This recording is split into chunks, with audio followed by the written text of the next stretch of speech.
تو میرے عزیزو، اس ہتھیار کو استعمال کریں اللہ سے مانگنے کا، اور خوب مانگیں، خوب مانگیں، اور پورے اعتماد سے مانگیں، اور مانگتے ہی چلے جائیں، وہاں سے ملے گا۔ بددلی سے نہ مانگیں، غفلت میں نہ مانگیں، پتہ نہیں ملے گا یا نہیں ملے گا، نہیں ملے گا، وہیں سے ملے گا، اسی کے در سے ملے گا۔ حجاج ایک وقت بیت اللہ کا طواف کر رہا ہے، اور ایک شخص سر کی آنکھوں سے محروم، بینائی سے محروم، وہ بھی طواف کر رہا ہے۔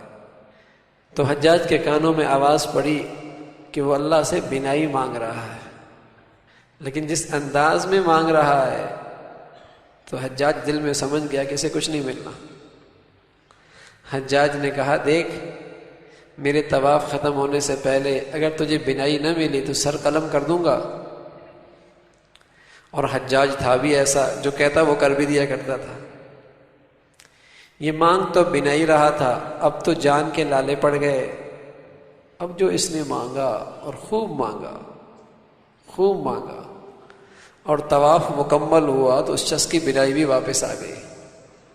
حجاج کہنے لگا، جیسے تو مانگ رہا تھا ساری زندگی مانگتا، کچھ نہیں ملنا تھا، جیسے تو پہلے مانگ رہا تھا ساری زندگی مانگتا رہتا، کچھ نہیں ملنا تھا۔ امن یجیب المضطر اذا دعا، جب کوئی آدمی ٹوٹ کر تڑپ کے مانگتا ہے، اللہ اس کی فریاد کو قبول کرتا ہے۔ مانگنے میں کمی ہے، وہاں سے دینے میں کمی کوئی نہیں، مانگنے میں کمی ہے۔ تو مانگیں اس سے، اور پورے اعتماد سے مانگیں، پورے اعتماد سے مانگیں۔ اوقات تلاش کریں، کس وقت میں اکیلے اللہ سے مانگ سکتا ہوں۔ بہت مبارک گھڑیاں ہیں رات کی تنہائیوں کی، کون مشکلات میں نہیں ہے اس وقت؟ ہر آدمی کوئی نہ کوئی زندگی کے اندر مشکل آئی ہوئی ہے۔ حضرت سعید خدری رضی اللہ عنہ فرمایا کرتے ہیں، رسول اللہ صلی اللہ علیہ وسلم نے فرمایا، جب تم پہ مشکل آئے تو حضرت یونس علیہ السلام کی دعاؤں کو اپنی دعاؤں کا حصہ بنا لو۔ لا الہ الا انت سبحانک انی کنت من الظالمین، لا الہ الا انت سبحانک انی کنت من الظالمین۔ ہاں، مشکلات میں ان دعاؤں کو اپنی دعاؤں کا حصہ بنا لو، کہ پیٹ کے اندر، مچھلی کے پیٹ میں، جہاں بظاہر بچنے کی کوئی شکل نہیں، لیکن کچھ اس انداز میں دعائیں کی کہ اللہ رب العزت نے کہاں سے نکال کر کہاں پہنچا دیا۔ ایک صحابی فرماتے ہیں، حضور علیہ السلام پر جب بھی کوئی اہم معاملہ پیش آتا تو ہاتھوں کو اٹھاتے، آسمان کی طرف چہرہ کرتے اور کہتے، یا حی یا قیوم برحمتک استغیث، یا حی یا قیوم برحمتک استغیث، مانگتے چلے جاتے، مانگتے چلے جاتے۔ تو پیارے نبی نے دروازہ کس کا کھٹکھٹایا؟ اللہ کا، اللہ کا۔ در بتا گیا نا، یہاں کھٹکھٹاؤ، یہ کھلے گا، اور جب تک نہیں کھلے گا ہم کھٹکھٹاتے ہی رہیں گے۔ وہ تو سخی ہے، سخیوں کا در ہے، وہ تو ضرور کھولتا ہے، سخیوں کا در ہے، وہ ضرور کھولتا ہے۔ تو میرے عزیزو، جیسے وہ قدیر ہے نا کہ جو ہم مانگ رہے ہیں وہ دینا بھی جانتا ہے، لیکن ساتھ ساتھ حکیم بھی ہے اور رحیم بھی ہے۔ جیسے وہ قدیر ہے، دینے پہ پوری قدرت رکھتا ہے، لیکن رحیم بھی ہے، حکیم بھی ہے، رحیم بھی ہے، حکیم بھی ہے۔ ماں بھی بسا اوقات بچے کو فوراً نہیں دیتی جو بچہ مانگتا ہے، بلکہ اس کے بدلے میں ماں اس کو اس سے بہتر چیز دے دیتی ہے۔ مانگ اس کریم رہا ہے اور اماں اسے سیب دے رہی ہے، ہاں، اس لیے کہ ماں اس پہ شفقت کھاتی ہے نا۔ تو کبھی اللہ رب العزت دعاؤں کو قبول کرتا ہے، اس کا رنگ یہ ظاہر ہوتا ہے قبولیت کا کہ جو مانگ رہا وہ نہیں، اللہ نے اس سے بہتر چیز دے دی، اس سے بہتر چیز دے دی۔ چونکہ حکیم بھی ہے، جیسے ماں بھی جانتی اس موقع پہ یہ چیز دینا مناسب نہیں ہے، بعد میں دے دوں گی، یہ موقع نہیں ہے، اسے سڑک پہ کھڑا ہے، روڈ پہ کھڑا ہے، کپڑے خراب ہو جائیں گے، اس وقت دینا مناسب نہیں، گھر جانتی آئس کریم دے دی۔ تو اللہ بھی حکیم بھی ہے، علیم بھی ہے، وہ اللہ خوب جانتا ہے میرے بندے کو یہ چیز کس وقت دینی چاہیے، کس وقت دینی چاہیے۔ تو پیارے نبی علیہ السلام فرمایا کرتے کہ یوں نہ کہا کرو کہ ہم تو دعائیں کرتے ہیں قبول نہیں ہوتی، جب یوں کہہ دیے تو پھر دعاؤں کے دروازے بند ہو جایا کرتے۔ یوں نہ کہا کرو، بس دعا کرتے رہو، تمہاری دعائیں قبول ہو جائیں گی، جو مانگا کبھی وہی مل جاتا ہے، کبھی اس دعا کی برکت سے کوئی مصیبت ٹل جاتی ہے یا اس سے اچھی چیز مل جاتی ہے۔ اور پیارے نبی نے فرمایا جب دعاؤں کا ذخیرہ کل قیامت میں یہ بندہ اجر و ثواب کی صورت میں دیکھے گا، تمنا کرے گا ایک کاش کہ مجھے دنیا میں ایک بھی دعا نہ ملی ہوتی، سب کا بدلہ یہاں ملتا۔ دعا قبول ہوتی ہے تو اسے نہیں چھوڑنا چاہیے، اسے استعمال کرنا چاہیے اس ہتھیار کو، اور پورے اعتماد کے ساتھ۔ پیارے نبی نے انفرادی دعائیں بہت لمبی کی ہیں، اجتماعی دعائیں مختصر کی ہیں، لیکن انفرادی دعائیں بہت لمبی کی۔ اکیلے بیٹھ گئے اور مانگتی چلے گئے، 5 گھنٹے میرے نبی نے دعائیں کی ہیں، اور ہم اپنی امت کو دعاؤں کا ایسا ذخیرہ دے گئے کہ سبحان اللہ۔ اگر نبی کے دعاؤں کا ذخیرہ اور الفاظ دیکھے جائیں تو یقین آتا ہے کہ یہ نبی ہی مانگ سکتا ہے، کچھ اس انداز میں اللہ سے مانگا۔ اور ایک تو یہ نا کہ ایسی دعا کر دی کہ جس میں سب کچھ آ گیا، ربنا آتنا فی الدنیا حسنہ وفی الآخرۃ حسنہ، اس سے سب کچھ آ گیا۔ لیکن نبی نے ہر چیز کو الگ الگ بھی مانگا تاکہ دعا مانگنے میں لذت زیادہ آ جائے۔ بیٹا بھی الگ مانگا، اولاد بھی الگ مانگی، رزق بھی الگ مانگا، صحت بھی الگ مانگی، دشمن سے بچاؤ کی پناہ بھی الگ مانگی، الگ الگ بھی دعائیں مانگی تاکہ دعاؤں میں جی اور لگے، لذت اور آئے۔ آپ علیہ الصلوۃ والسلام ایسی پیاری دعائیں امت کو دے گئے، اللہم انی اعوذ بک من زوال نعمتک وتحول عافیتک وفجاء نقمتک وجمیع سخطک۔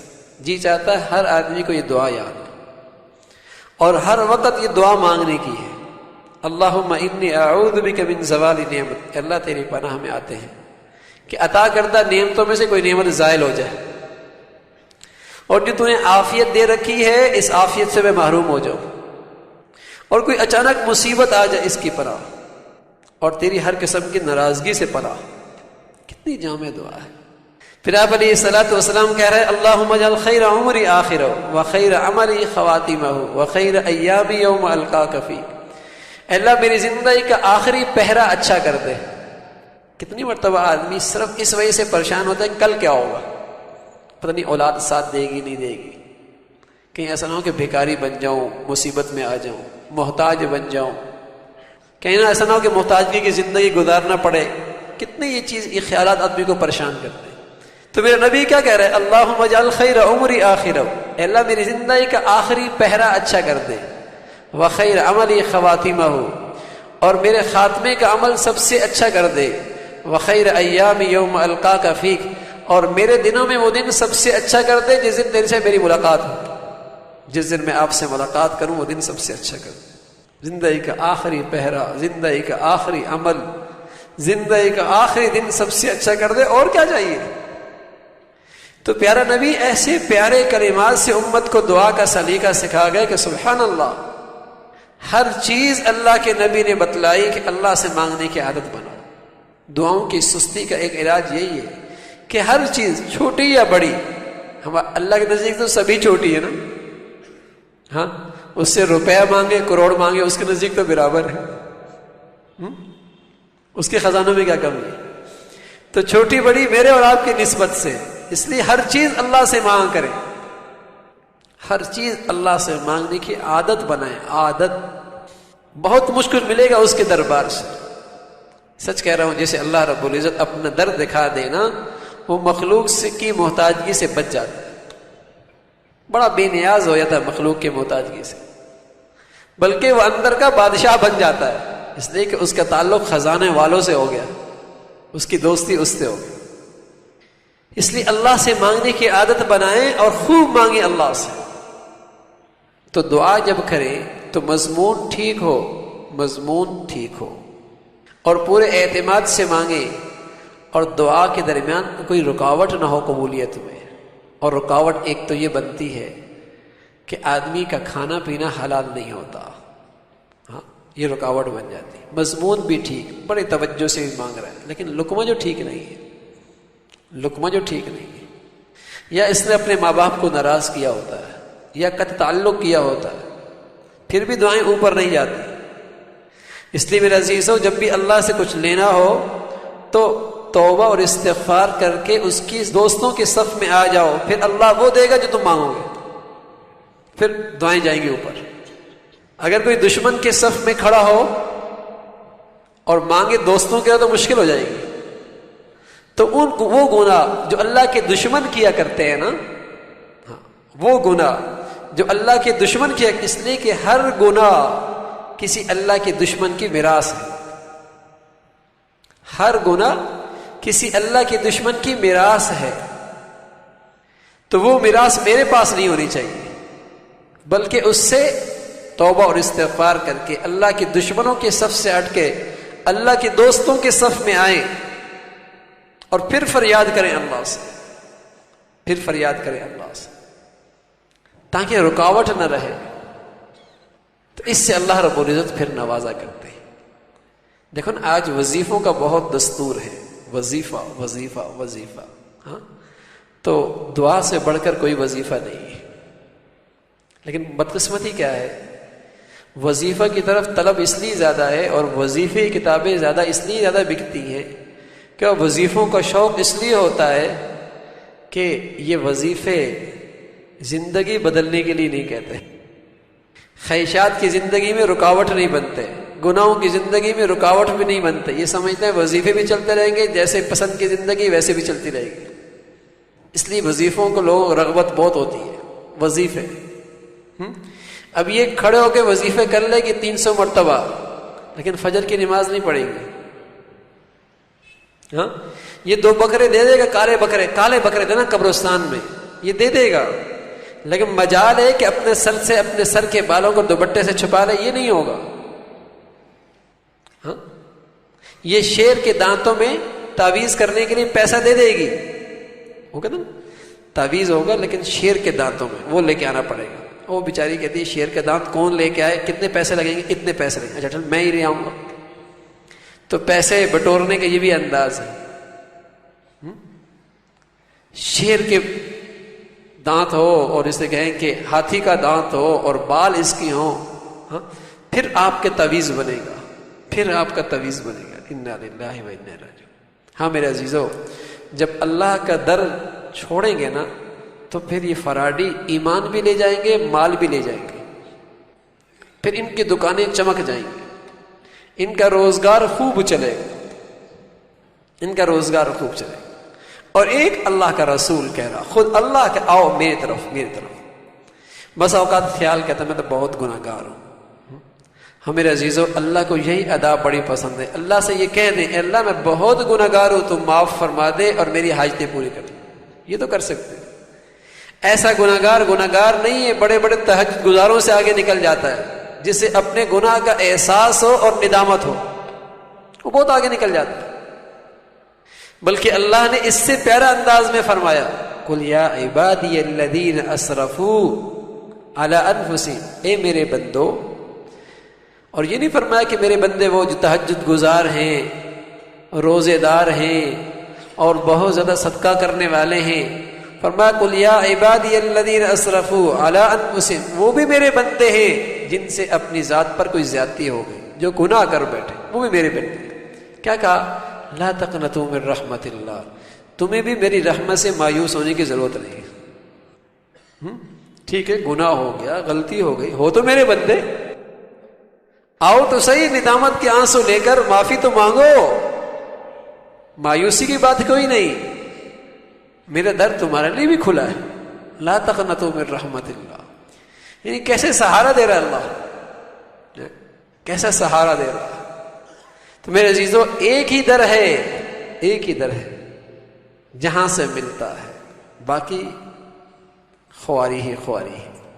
اور جسے اللہ کے در سے مانگنا آ گیا وہ بڑا مطمئن ہو کے زندگی گزارے گا، بڑا مطمئن، خوف کم، ہمتی، ہاں اور کم حوصلہ. ان ساری بیماریوں سے نجات مل جائے گی، ساری بیماریوں سے. کہیں کوئی چیز پریشان کر دے بیٹھ جائے، باوضو ہو کے قبلہ رخ ہو کر، باوضو ہو کے. یہ آداب بتا رہا ہوں، ورنہ تو دعا آپ چلتے پھرتے بھی مانگ سکتے ہیں، اٹھتے بیٹھتے بھی مانگ سکتے ہیں، بسترے پہ لیٹے بھی مانگ سکتے ہیں، بغیر ہاتھ اٹھائے بھی مانگ سکتے ہیں. لیکن جتنا اہتمام سے مانگیں گے اتنا دعا کا نور زیادہ نصیب ہوگا. قبلہ رخ ہو کر. اور سب سے پہلے جب دعا کریں تو دعا میں اللہ کی بڑائی کریں، خوب اللہ کی بڑائی کریں. اور پھر اللہ کے نبی علیہ الصلوۃ والسلام پر درود بھیجے، اور پھر اپنی غلطیوں پہ نظر کر کے اس سے سچی معافی مانگے، اور پھر اپنی فریاد اللہ کے سامنے پیش کرے۔ یہ آداب ہے اللہ کی بڑائی۔ اللہ نے خود یہ دعا کا انداز سکھایا ہے۔ یہ سورۃ فاتحہ ہے نا جو ہم نمازوں میں پڑھتے ہیں، اس سورت کا ایک نام سورۃ الدعاء بھی ہے، سورۃ الدعاء۔ یہ اللہ نے اپنے بندوں کو دعا کا سلیقہ بتلایا ہے، اور کیا بتا؟ الحمدللہ رب العالمین، اللہ کی تعریف، الرحمن الرحیم، اللہ کی تعریف، مالک یوم الدین، اللہ کی تعریف، ایاک نعبد و ایاک نستعین۔ بندہ اپنے احتیاج کا اور اپنی فقیری کا تذکرہ کر رہا، ایاک نعبد و ایاک نستعین، اور آگے اپنی غرض پیش کر رہا، اہدنا الصراط المستقیم، مجھے اللہ یہ دے دے بس۔ تو دعا کا سلیقہ بتایا کہ جب بھی اللہ سے مانگے تو اللہ کی خوب حمد و ثنا کرے، اے اللہ تو نے یہ بھی دیا، یہ بھی دیا، یہ بھی دیا، یہ بھی دیا، اور آئندہ ہی مولا میں تیرے در کا ہی محتاج ہوں، تو نہیں دے گا تو میں کہیں سے نہیں لے سکتا۔ تو خوب دعاؤں کا اہتمام۔ ایک تو اٹھتے بیٹھتے صبح شام کے دعائیں ہیں، اس سے بھی بڑی حفاظت ہوتی ہے۔ صبح کی دعائیں کون سی، شام کی دعائیں کون سی؟ اور ایک میرے عزیزوں ایک کتاب آتی ہے مناجات مقبول، یہ دعاؤں کی کتاب ہے، مناجات مقبول۔ اس میں 7 دنوں کی 7 منزلیں ہیں، ہفتے کی دعائیں، پیر اتوار کی دعائیں، پیر کی دعائیں، تو یہ سب دعائیں محفوظ کی گئی ہیں۔ اسے ہمارے بزرگوں نے معمولات میں بتایا کہ روز جیسے آپ دیگر معمولات کرتے ہیں، تلاوت کرتے ہیں، نفل پڑھتے ہیں، اسی طرح روز ایک منزل کو اپنے معمولات میں شامل کر لیں۔ اور بڑی زبردست دعائیں ہیں، ایک سے بڑھ کر ایک دعا۔ اللہم اجعل وساوس قلبی خشیتک و ذکرک واجعل ہمتی و ہوایا فیما تحب و ترضی۔ اللہم اجعل وساوس قلبی خشیتک و ذکرک، اے اللہ میرے دلوں کے سانس بھی ایسے کر دے جس میں تیری عظمت ہو، اور میرا ہر وہ عمل، میری ہر کوشش ایسی کر دے جس میں تو راضی ہو جائے۔ اس میں ہر قسم کی دعائیں موجود ہیں، دنیا آخرت کی ساری خیریں اس کے اندر موجود ہیں۔ تو ان دعاؤں کو اہتمام سے پڑھا جائے، روز ایک منزل پڑھ لی جائے، اور پھر جمعے سے نئی منزل کا آغاز ہو، تو انشاءاللہ بہت ساری دعائیں یاد بھی ہو جائیں گی، اور اللہ سے بہت ساری چیزیں مانگنے کی عادت بھی بن جائے گی۔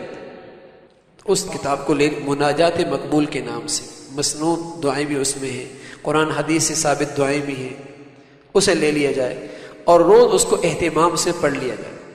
اگر اللہ رب العزت سویرے موقع دے دے تہجد کے وقت تو بہت ہی مبارک، ورنہ دن رات میں جب موقع ملے اسے پڑھ لیں۔ تو میرے عزیزو، یہ بھی ایک تدبیر ہے۔ دعا میں ایک عجیب خصوصیت ہے کہ باقی جتنی عبادتیں ہیں اگر ان کے اندر دنیا کی آمیزش آ جائے تو وہ عبادت نہیں رہتی، لیکن سبحان اللہ، دعا ایک ایسی عبادت ہے اگر اس کے اندر دنیا بھی مانگے تو وہ بھی عبادت بن جاتی ہے۔ باقی جتنی عبادتیں ہیں اگر اس کے اندر دنیا کی آمیزش آ جائے اور دنیا کا مفاد آ جائے تو وہ عبادت نہیں رہتی، لیکن دعا ایک ایسی عبادت ہے اس میں دنیا بھی مانگے تب بھی عبادت بن جاتی ہے، اسی طرح میرے عزیزو، دعا ایک ایسی عبادت ہے کہ جب آدمی دعا مانگتا ہے تو محسوس کرتا ہے کہ میں اللہ کے قریب ہو گیا ہوں، فوراً محسوس کرتا ہے اندر سے کہ مجھے اللہ کا قرب نصیب ہو گیا، قرب۔ اس لیے رسول اللہ صلی اللہ علیہ وسلم فرمایا کرتے الدعاء مخ العبادہ، الدعاء مخ العبادہ، دعا تو عبادت کا مغز ہے، مغز۔ ساری عبادت کا خلاصہ عز اور نیاز مندی ہے، اور یہ چیز دعا میں حاصل ہے کہ آدمی اس کے اندر خوب اللہ کے سامنے اپنا فقر، اپنی عبدیت، اپنے احتیاج، اپنی نیاز مندی ظاہر کرتا ہے۔ تو عبادتوں کا مغز ہے یہ۔ تو میرے عزیزو، آج تک اگر کوتاہیاں ہوئیں تو اب اللہ سے طے کر لیں کہ اللہ اب تو اس سے ہی مانگیں اور خوب مانگیں۔ سب سے بڑا وظیفہ ہے، سب سے بڑا اور سب سے بڑی حفاظت کی تدبیر ہے۔ ایک صحابی رسول صلی اللہ علیہ وسلم انہیں خبر ملی تیرا گھر جل گیا. اس نے کہا میرا گھر تو نہیں جل سکتا. کہا میں خود تیرے گھر کے شعلے اٹھتے ہوئے دیکھ کے آیا. کہا نہیں جل سکتا. اللہ کی جان جب سفر سے واپسی ہوئی اور گھر دیکھا تو دائیں بھی بائیں بھی دونوں تک گھر جل گئے, درمیان کا گھر محفوظ ہے. جب اس سے پوچھا گیا یہ کیسے؟ کہا ہمیں اللہ کے رسول نے بتایا جب گھر سے نکلو تو یہ دعا پڑھ کے جاؤ, اللہ تمہارا گھر محفوظ کر دے گا. مجھے یقین تھا کہ میرا گھر نہیں جل سکتا. دعائیں حصار کا کام دیتی ہیں, حفاظت کا کام دیتی ہیں, جان مال عزت و آبرو محفوظ ہوتی ہے. باقی جتنی حفاظت کے نقشے ہیں میری آنکھیں دیکھ رہی ہیں نا, آنکھوں کے دیکھنے کی وجہ سے سمجھ میں آ رہا, کانوں کے سننے کی وجہ سے سمجھ میں آ رہا ہے, عقل دماغ سے سوچنے کی وجہ سے وہ نقشے سمجھ میں آ رہے ہیں. لیکن دعا حفاظت کا وہ نقشہ ہے جس کی یقین دہانی اللہ نے, اللہ کے رسول نے کرائی ہے. یہ حفاظت کا وہ نقشہ ہے. اس لیے پورے اعتماد کے ساتھ اللہ سے مانگنے کی عادت بنائیں. اور ہر آدمی چونکہ مسائل کے شکار ہے, کوئی بیٹیوں کے مسئلے, کوئی بیٹوں کے مسئلے, کوئی کاروبار کے مسئلے, تو بجائے مایوس ہونے کے, ہمت ہارنے کے, دعا کا ہتھیار لے. اور اگر دعاؤں کے آثار ظاہر نہیں ہو رہے تو ہمت نہ آ رہے, مانگتے ہی رہیں. اے اللہ تیرے در کے سوا در بھی تو کوئی نہیں. الہی عبدک العاصی قد اتاک مقرم بالذنوب وقد دعاک فإن تغفر فإن لذلك اہل فإن لم تغفر فمن یغفر سواک. امام قیم رحمۃ اللہ علیہ فرمایا کرتے کہ میں نے ایک بچے کو دیکھا نا تو ماں نے اسے خوب مارا, اور جب مارا تو بچہ آگے تک گیا, گلی کے کونے تک, اور جب گلی کے کونے تک گیا تو پھر واپس آ گیا اور چوکٹ پہ سر رکھ کے لیٹ گیا. ماں کافی دیر کے بعد اٹھی, آئی, دروازہ کھولا, پھر بیٹے کو کچھ مارا تو بیٹا چمٹ گیا اپنی ماں کے ساتھ اور کہنے لگا اماں میں نے تو تیرا گھر چھوڑنے کا فیصلہ کر لیا تھا کہ زندگی کے بقیہ دن مانگ تانگ کر کے لوگوں کی جوتے صاف کر کے گزار لوں گا, لیکن پھر میرے دل نے کہا کہ دنیا کی چیزیں تو مل جائیں گی لیکن ماں کی ممتا کہاں سے ملے گی. جب یہ بات کہی نا تو ماں نے سینے سے لگا دیا, سینے سے لگا دیا. تو ابن قیم رحمۃ اللہ علیہ فرمانے لگے اللہ کے در چوکھٹ پہ جاؤ تو یوں کہو الہی عبدک العاصی قد اتاک مقرم بالذنوب وقد دعاک فإن تغفر فإن لذلك اہل فإن لم تغفر فمن یغفر سواک. مولا مانا کہ تیرا بگڑا ہوا بندہ ہوں, خطا کار بندہ ہوں, گناہ گار بندہ ہوں, دامن میں ایک بھی نیکی نہیں, ہاں میری زندگی کے اندر کوئی خوبی نہیں, لیکن مولا تیرے در کے سوا کوئی در بھی تو نہیں ہے, کس کی چوکٹ پہ جائیں گے, کس کا دروازہ کھٹکھٹائیں گے, ہاں در بھی تو تیرا ہی ہے. جب کوئی بندہ اللہ کے در پہ اس ادا سے بیٹھ جائے تو پھر اللہ کے رحمت کے دروازے کھل جایا کرتے ہیں, کھل جایا کرتے کہ اللہ تیرے در کے سوا کوئی در تو نہیں, کہاں جانا ہے, سب تیرے محتاج ہیں. بادشاہ تو ہی ہے, سب کے دلوں کے کنٹرول بھی تیرے ہاتھ میں ہے, خزانوں کا مالک بھی تو ہی ہے. تو اس ادا سے اللہ کے در پہ آئیے اور پھر دیکھیے اللہ دروازے کھولتا ہے. تو میرے عزیزو آج کے اس موسم میں, آج کے ان حالات میں اس ہتھیار کو استعمال کریں. بڑی ہمت محسوس کریں گے زندگی, بڑی ہمت محسوس کریں. راتوں کو اٹھیں, ہاں, اور اپنے اللہ کو منائیں اور آدھا گھنٹہ دعاؤں کا اہتمام کریں. اگر رات کو اٹھنے کا موقع نہیں ملتا, دن میں کسی وقت بیٹھ کر یکسوئی کے اللہ سے مانگنا شروع کر دیں اور بار بار ایک ہی چیز مانگتے رہیں.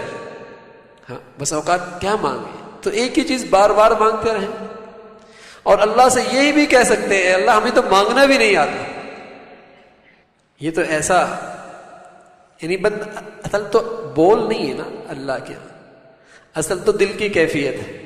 چلو مجھے الفاظ نہیں آتے, میرے بول نہیں, مجھے یاد نہیں, لیکن دل اندر سے رونا شروع کر دے اور دل سے مانگنا شروع کر دے. اللہ تو دلوں کے بھیدوں سے بھی واقف ہے, اس لیے اللہ سے ملے گا اور اللہ سے مانگنے سے ملے گا. اللہ بھائی مجھے بھی اور آپ کو بھی کہنے سننے سے عمل کی توفیق نصیب فرما دے. وآخر دعوانا الحمدللہ رب العالمین.